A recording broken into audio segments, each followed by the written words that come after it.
কোলেতে আসিলেন নবী মোদের গুনাহগারদেরকে তরাইতে বালাগাল উলা বিকামাল কাশাফাত দুজা হাসনাত জামিআ খিসালিহি কানে জোরে সুরে মোহাব্বতে পড়েন আল্লাহুম্মা সাল্লি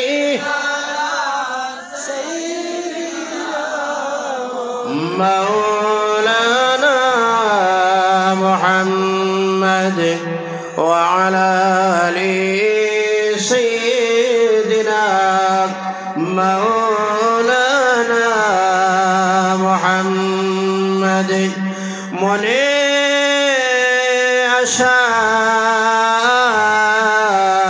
মোদের যাব সোনার মদিনা দয়া করে মাবুদ আল্লাহ নসিব করো মদিনা আল্লাহুম্মা জোরে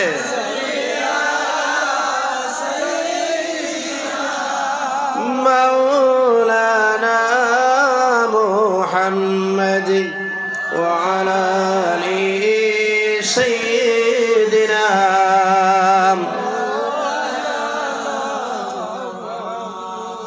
আম্মা বাদ বাৎসরিক ওয়াজ ও দোয়া মাহফিল স্থান দক্ষিণ মোহনপুর প্রথম খণ্ড ফেরিঘাট সংলগ্ন মাঠ সেই মাহফিলের সম্মানিত সভাপতি সাহেব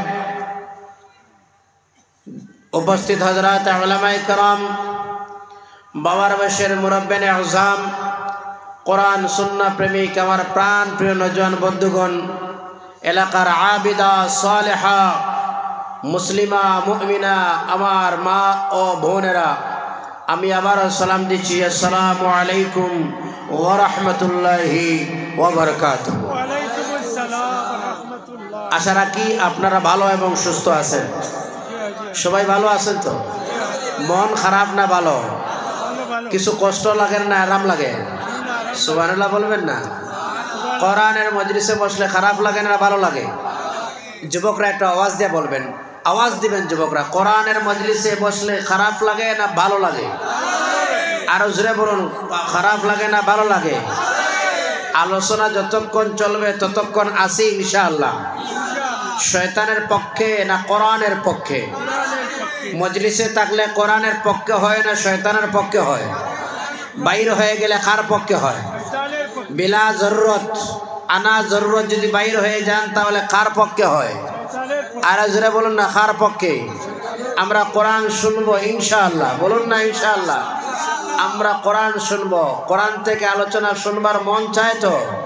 কোরআন যতক্ষণ শুনি ততক্ষণ ভালো লাগে না খারাপ লাগে? আমি অসংখ্য ধন্যবাদ জানাই আজকের অঞ্চলের আমার বাবার বয়সের মুরব্বিয়ানে কেরাম এবং আমার প্রাণপ্রিয় নওজোয়ান বন্ধুদেরকে, যাদের প্রচেষ্টায়, যাদের মেহনতে, যাদের পরামর্শে আজকের যে মাহফিল অনুষ্ঠিত হলো, আমরা অন্তরের অন্তঃস্থল থেকে ওই সব লোক মানুষদেরকে আমরা মোবারকবাদ জানাই এবং যারা সহযোগিতাও দিয়েছেন যত প্রকারের হয় আমরা ধন্যবাদ জানাই। আল্লাহ যেন তাদের খেদমতরে কবুল ও মঞ্জুর করে, আল্লাহুম্মা আমিন। আজকের মাহফিলে বসে আলোচনা করা এবং আলোচনা শোনা সকলের জন্য যেন আল্লাহ নাজাতের ওসিলা করে দেন, বলুন আল্লাহুম্মা আমিন। আমার সামনে আমার হাতে যেই কিতাব দেখতেছেন ওই কিতাবের নাম একটু জোরে বলবেন, সেই কিতাবের নাম কোরআন। সেই কিতাবের নাম কোরআন। আমরা সবাই মানি তো? একটু জোরে বলুন, মানি তো? এটা আরবি না উর্দু ভাষায়? এটা কোন ভাষায় যুব বন্ধুরা? আরবি ভাষায়। আরবি আমরা জানি তো? জানি, আমরা সবাই জানি। আমরা কোরআন আমরা আরবি তিলাওয়াত জানি তো? সবাই জানি তো? কবরের যে সওয়াল হবে সেই সওয়ালটা উর্দুতে হবে না অ্যাসামিস হবে না ইংরাজি হবে না মণিপুরি ভাষা হবে? কোন ভাষা হবে বলুন তো? বলুন তো কোন ভাষায় হবে? আরবিতে হবে। আরবি আমাদের জানা আছে, আমরা জানি তো। কোয়েকশন যখন হবে আরবিতে আনসার দিতে হবে। বাবা কোয়েকশন যদি বোঝা যায় না, প্রশ্নই যদি বোঝা যায় না, আনসার দেওয়া তো সহজ। কথা বলেন, কথা বলেন। যদি প্রশ্ন বুঝি তাহলে তো আনসার দিব। এবার যদি প্রশ্ন বুঝি না, আনসার দেওয়া যাবে তো? যাবে আনসার। আমি প্রশ্নই বুঝলাম না, আনসার কি দিব বলুন তো, ঠিক কিনা? তাহলে বুঝার প্রয়োজন আছে না? না প্রশ্ন যুবকরা আছেন না? আমরা মাদ্রাসায় পড়িয়া 12 বছর 10 বছর পড়াশোনা করে স্টাডি করে একটু আরবি শিখলাম। কবরে যাওয়ার পর আপনারা এবং আমরা সবার ল্যাঙ্গুয়েজ হয়ে যাবে আরবিক। সুবহানাল্লাহ বলুন না। আপনারা খুশ না বেজার? আমরা 12 বছর পড়িয়াই একই, আর আপনারা না পড়িয়াই কি? সুবহানাল্লাহ। আপনার মর্যাদা আসেনি না নাই? আরো জোরে বলুন, আসেনি না নাই? মন খারাপ বোধ হয়? আমরা 12 বছর পড়িয়া আরবি, আর আপনারা না পড়িয়াও কবরে আরবি। তাহলে খুশ না বেজার? এর যদি জোরে বলুন না, খুশ না বেজার? হ্যাঁ, কবরে এই যে সবার মুখে হাসি এসেছে। সুবহানাল্লাহ, সবাই আনন্দিত। হুজুর আপনারা 12 বছর পড়লেন, আমরা না পড়িয়া আরবি জানি। আল্লাহু আকবার। সবাই খুশি আজকে। ধন্যবাদ জানাই যাদের প্রচেষ্টায় মাহফিল হলো। আজকে বোধহয় এখানে ৪র্থ মাহফিল। গত বছর হয়েছে, এর আগের বছর হয়েছে, এর আগের বছর হয়েছে, আজকে 4 নম্বর মাহফিল বোধহয়।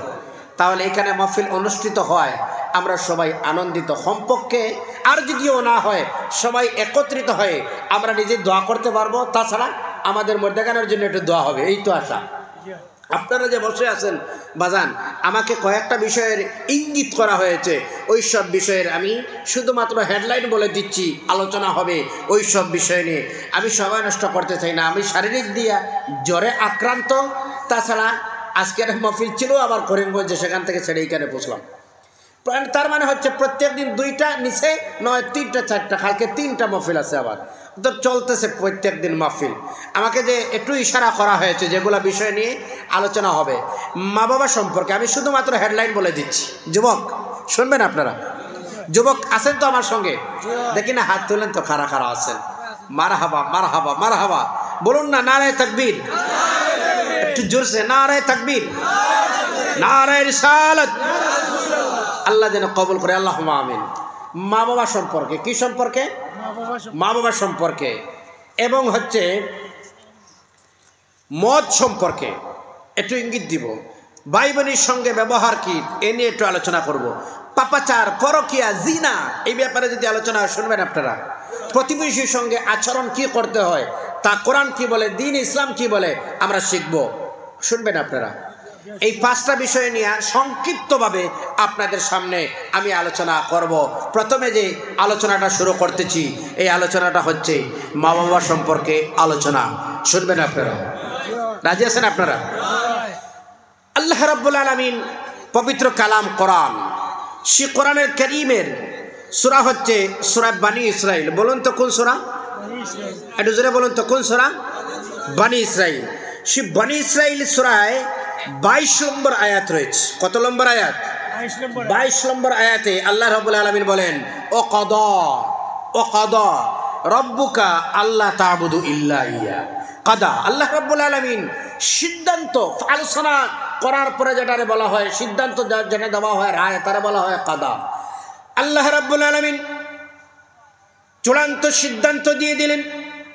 গোটা পৃথিবীবাসী মানুষ আল্লাহ রাব্বুল আলামিন ফয়সালা শুনিয়ে দিলেন। প্রথমত কি কাজ করতে হবে তোমরা শোনো। ওয়া কাদা রাব্বুকা আল্লা তা'বুদু ইল্লা ইয়্যাহু ওয়া বিল ওয়ালিদাইনি ইহসানা। আল্লাহু আকবার। আল্লাহ রাব্বুল আলামিন বলেন, আল্লাহ রাব্বুল আলামিন বলেন, ওয়া কাদা রাব্বুকা, আমি রব তোমার সিদ্ধান্ত নিয়েছি গোলাম, এই পৃথিবীতে যতদিন থাকতে হবে, বাঁচতে হবে, জন্মগ্রহণের পর থেকে মৃত্যু পর্যন্ত যার গোলামি করতেই হবে তিনি হলেন তোমার রব, আমার আল্লাহ। সুবহানাল্লাহ। এজন্য যখন সন্তান ভূমিষ্ঠ হয়, সন্তান যখন জন্মগ্রহণ করে, সন্তানের ব্রেইনে আমরা প্রধানত একটা আওয়াজ ঢুকিয়ে দিই। এই পৃথিবীর জমিনের কোনো আওয়াজ তার কানে যাওয়ার আগে আমরা ঢুকিয়ে দিই।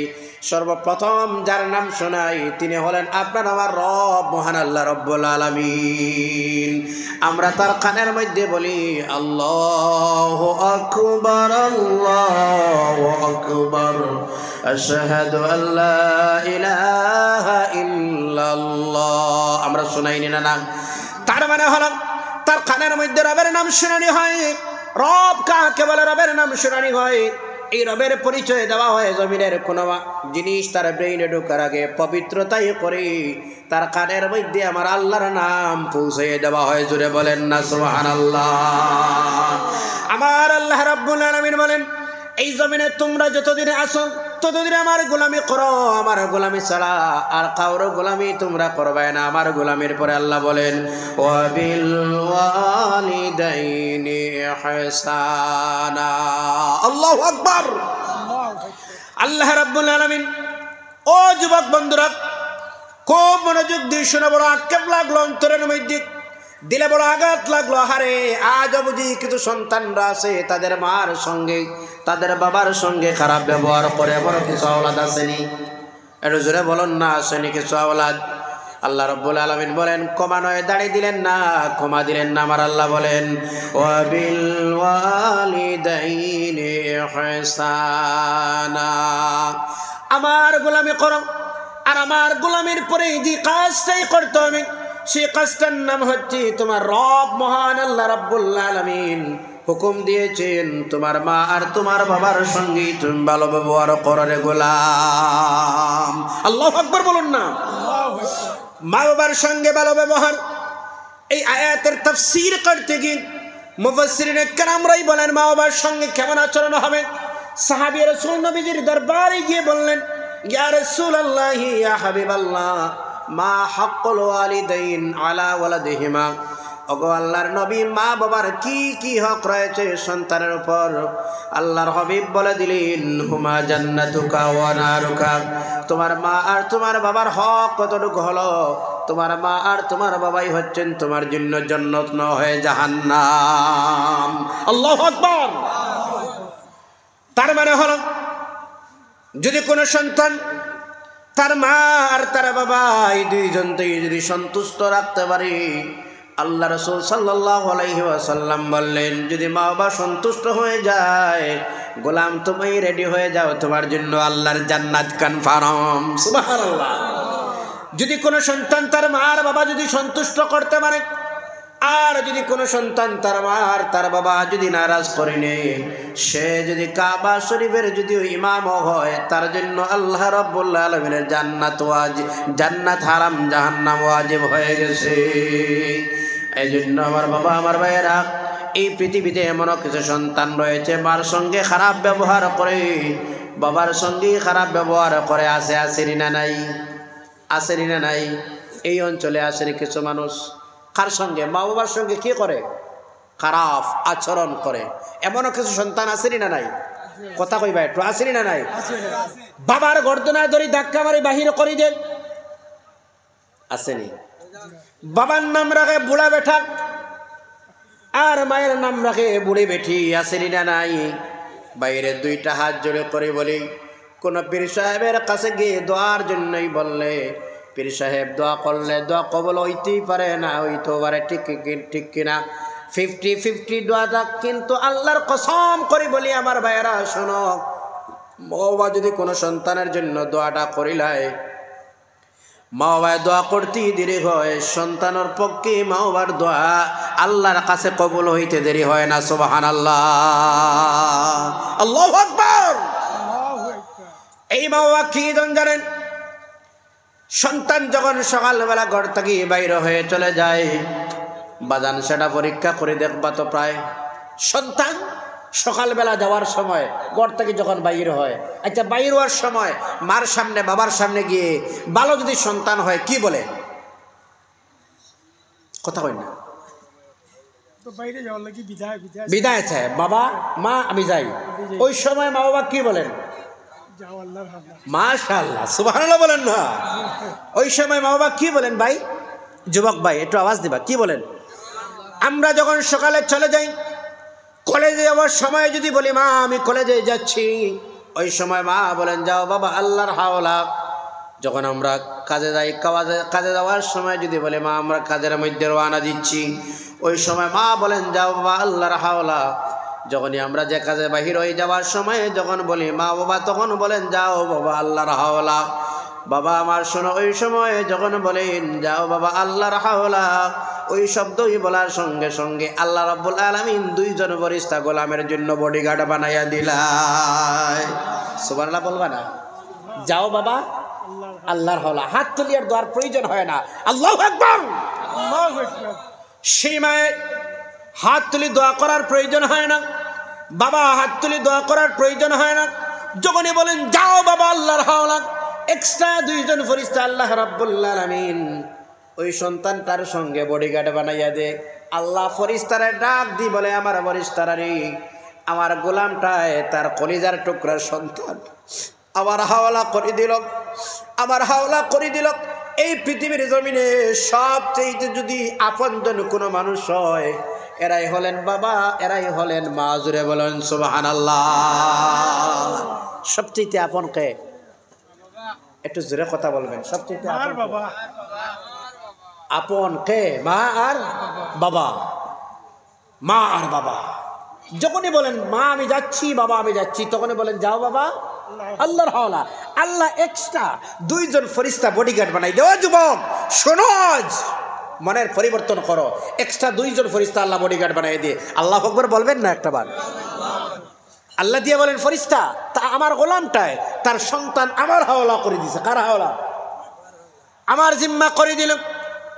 আমি আল্লাহ রাব্বুল আলামিন তার আনামত যেটা দিয়েছে আমার হাওলা করে, আমার জন্য শান মান নয় তার আনামতের মধ্যে খেয়ানত করা। বিকালবেলা সহি শুদ্ধ আবার আনামতটা তার হাতে নিয়ে তোমরা পৌঁছাইয়ে দিও। সুবহানাল্লাহ। বিকালে আবার সহি শুদ্ধভাবে তার আনামতটা তার হাতে নিয়ে পৌঁছাইয়ে দিয়ে, যেন কোনো রকমের খেয়ানত না হয়। শোনেন বাবা, আমার যুবক বন্ধুরা শোনো, পরীক্ষা করে দেখবেন। একটা কথা মনের মধ্যে রাখো, সন্তান যখন ঘর থেকে বাইরে চলে যায় কাজের মধ্যে, বিকালবেলা যখন রাত হয়ে যায়, রাত্রি 2 ঘটিকা 2.5 ঘটিকা 3 ঘটিকা যখন হয়, রাত্রি 12 ঘটিকা হয়, যখন হয়ে যায় দেখবেন সব ঘরের দরজা বন্ধ করে সব মানুষ ঘুমায়। ঠিক কিনা? কথা কই না? বুঝা যান না বোধ হয়? সব ঘুমায়। নিজের স্ত্রী দরজা বন্ধ করে ঘুমায়, নিজের স্ত্রী দরজা বন্ধ করে ঘুমায়, নিজের ছেলে দরজা বন্ধ করে ঘুমায়, নিজের মেয়ে দরজা বন্ধ করে ঘুমায়। বাইরে ওই সব মানুষরে সুখ দেওয়ার জন্য তো নিজের জীবন দিতেও মানুষ বাধ্য হয়। ঠিক কিনা? কথা কই না?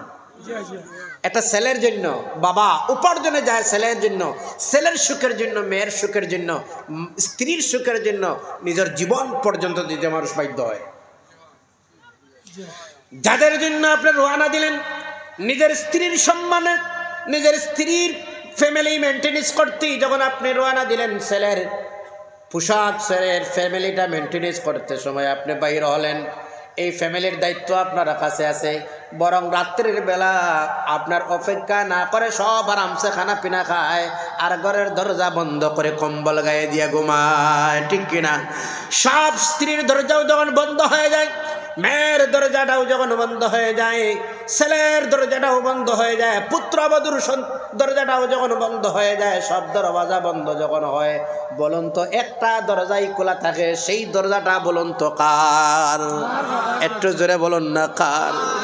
বাইরে যতক্ষণ নিজের জাদুঘরের মধ্যে ঢুকে না পৃথিবীর সব মানুষ ঘুমাইতে পারে, একটা দরজা বন্ধ হয় না, একটা চৌকে ঘুম আসে না, তিনি আর কেউ নয়, তিনি হলেন আপনার আমার কলিজার টুকরা মা জননী। সুবহানাল্লাহ, আল্লাহু আকবার। সব দরওয়াজা ঘুমায়, সব দরওয়াজা বন্ধ হয়, সব মানুষ কম্বল গায়ে দিয়ে আরামসে ঘুমায়, স্ত্রী ঘুমায়, মেয়ে ঘুমায়, পুত্রবধূ ঘুমায়, সন্তান নাতিনতা সব ঘুমায়, একজন ঘুমায় না। একজনের দরজা ঠান্ডাতেও বন্ধ হয় না, সেই দরজাটা আর কার নয়, সেই দরজাটা হচ্ছে আপনার আমার মায়ের দরওয়াজা। এই দরওয়াজা কার? আওয়াজ দিয়ে বলো না ভাইজান, কার? এই দরওয়াজা হচ্ছে মায়ের দরওয়াজা।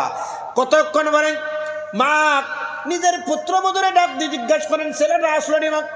ঠিক কিনা? মা ছেলেটা আইছে, একটা ফোন লাগাও তো, আমার ছেলেটা কই, এত রাত্রি, আরে ফোন লাগাও তো, এখনো হয় না, এত রাত হয়ে গেছে। যখন সন্তান ঘরের মধ্যে ঢুকে তখন মা সন্তানকে জিজ্ঞাসা করে, বাবারে এতক্ষণ কই ছিলাই তুমি? বাবা এতক্ষণ কই ছিলাই তুমি?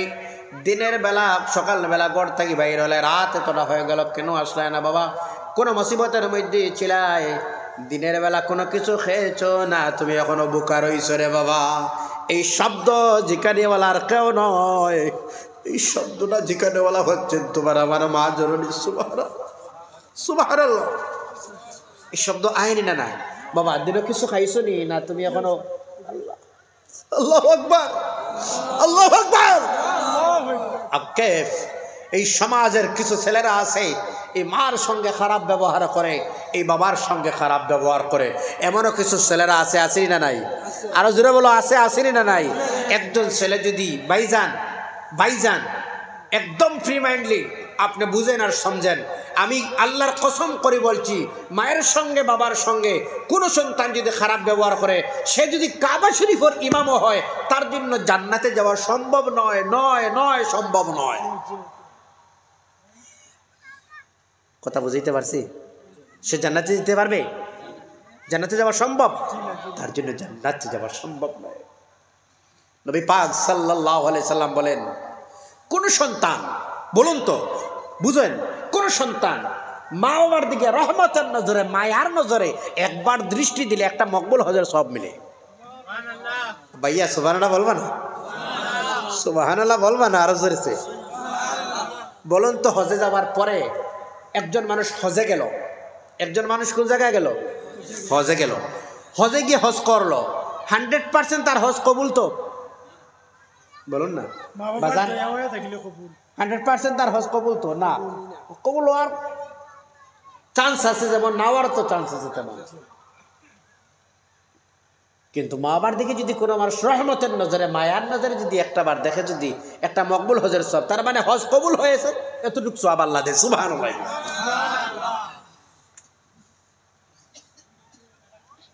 কষ্ট লাগেননি আপনারা? ও পিছনে যারা কষ্ট লাগেননি? ও যুবক ভাই পিছনে যারা কষ্ট লাগেন, আচ্ছা খারাপ তো লাগে না, কিছু আলোচনা চলবে ইনশাল্লাহ। বেশি লম্বা না, আবার অত লম্বা না, একটু মোটামুটি একটা 1-1.5 ঘন্টা পরিমাণ। রাজি আছেন নি আপনারা? না অত লম্বা না, শারীরিক দিক দিয়ে এটা দুর্বল আছে আজকে। যাই হোক, এই জন্য শুনেন তো, শুনেন, এই মা আর বাবা আমাদের অঞ্চলে প্রায় আমরা আসি, আমরা তো এমনও আসি, প্রায় সময় দেখা যায় কোনো পীর সাহেবের বাড়ির যাওয়ার সময় আপেল 2 কিলো, আঙ্গুর 1 কিলো, আরও হ্যাঁ ফল ফ্রুট, ভিন্ন ভিন্ন ফল ফ্রুট নিয়ে আতরি আর হয় না, কার কাছে যাবার লাগে? পীর সাহেবের কাছেই। আমি একজন মানুষ, পীর এন্টি নয়, আমিও পীর ভক্ত। তবে বলতে চাই, সেই পীর সাহেব দোয়া করলে দোয়া কবুল যেমন হওয়ার চান্স আছে, না হওয়ার তো চান্স আছে, কিন্তু আক্ষেপের বিষয় বেদানার দিনে, ফল ফ্রুটের মৌসুমে একটা ফল মায়ের মুখে তুলি দিলা না তুমি, আহারে। সন্তান যতই দুঃখ দেয় কেন, মানে যতই কষ্ট দেয় না কেন বাবারে, শুনো তো, প্রায় সময় দেখবা, প্রায় সময় বাবা ছেলের উপর রাগান্বিত হইয়া আর একটু সালাদ ডুকিস করো খাটি দিন, ঠিক না? না হয় নি এরকম? ভাই সাহেব হয় নি এরকম? আমরা তো দৌড় দিই, ঠিক নি? না হ্যাঁ, দৌড় দিলাম আমরা, ছোটবেলায় কোর ঘটনা, দৌড় দিলাম। এই মানুষটা যখন বিকাল পর্যন্ত, সন্তানটা যখন আয় না, বিকাল পর্যন্ত আয় না, তখন বাবা আপনারা আমার মারে বলতেন, আচ্ছা শোনা চাই, আমার ছেলেটা কি এখনো কোনো কিছু আইছে না খাইছে না? আল্লাহু আকবার। একদিকে দমক দিলেন, অপর দিকে সন্তানের কবর দিলেন, আমার সন্তানটা কি এখনো আইছে না করে? আল্লাহু আকবার। এত মায়া, এত মায়া, কি কোন সন্তান আছে এই সময়ে? আমি এক জায়গায় ছিলাম, বলবো না জায়গার নাম, দীর্ঘদিন ইমামতিতে, বলবো না। আমার কাছে একজন বৃদ্ধা মহিলা প্রত্যেক সপ্তাহে একবার আসতেন, আমি 100 টাকা দিতাম, 200 টাকা 100 টাকা দিতাম সেই বৃদ্ধা মহিলারে। একদিন বললেন, বাবা আজকে একটা গল্প করি। বলে, মা বলুন তো কি গল্প? আমার ছেলেটা, আমার তো স্বামী নাই, স্ত্রী নিয়ে আলাদা হয়ে গেছে, এত ভালো ভালো খানা পিনা, মাছ বড় বড় পিস আনে বাবা, একটা পিসও তো আমারে দেয় না।